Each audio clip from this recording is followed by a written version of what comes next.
Sistem pembagian kekuasaan Negara Republik Indonesia. Pada materi ini, kita akan membahas kekuasaan dan pembagian kekuasaan.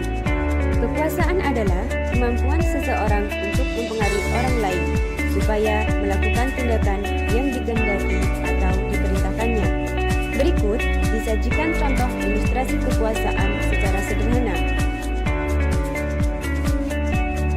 Sedangkan kekuasaan negara adalah kewenangan negara untuk mencapai keadilan dan kemakmuran serta keteraturan. Macam-macam kekuasaan menurut beberapa tokoh. Menurut John Locke terdiri dari kekuasaan legislatif, kekuasaan eksekutif, dan kekuasaan federatif. Sedangkan menurut Montesquieu terdiri dari kekuasaan legislatif, kekuasaan eksekutif, dan kekuasaan yudikatif. Negara Indonesia menerapkan ajaran Trias Politica atau ajaran Montesquieu. Pembagian kekuasaan di Indonesia setelah amandemen Undang-Undang Dasar 1945 terbagi menjadi dua, yaitu secara horizontal dan vertikal. Secara horizontal dilakukan pada tingkatan pemerintah pusat dan pemerintah daerah.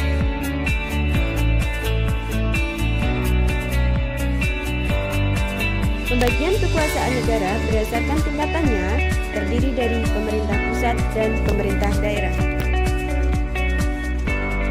Jenis kekuasaan dan pelaksana. Dalam pemerintahan pusat terdiri dari 6 kekuasaan, yaitu kekuasaan konstitutif dilaksanakan oleh MPR, kekuasaan eksekutif dilaksanakan oleh Presiden, kekuasaan legislatif dilaksanakan oleh DPR, kekuasaan yudikatif dilaksanakan oleh MA dan MK, kekuasaan eksaminatif atau inspektif dilaksanakan oleh Badan Pemeriksa Keuangan, dan kekuasaan moneter dilaksanakan oleh Bank Indonesia. Dalam pemerintahan daerah terdapat dua pemerintahan.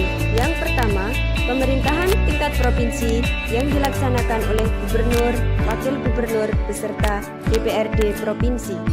Yang kedua, pemerintahan tingkat kabupaten atau kota dilaksanakan oleh bupati dan wakil bupati atau wali kota dan wakilnya beserta DPRD kabupaten atau kota.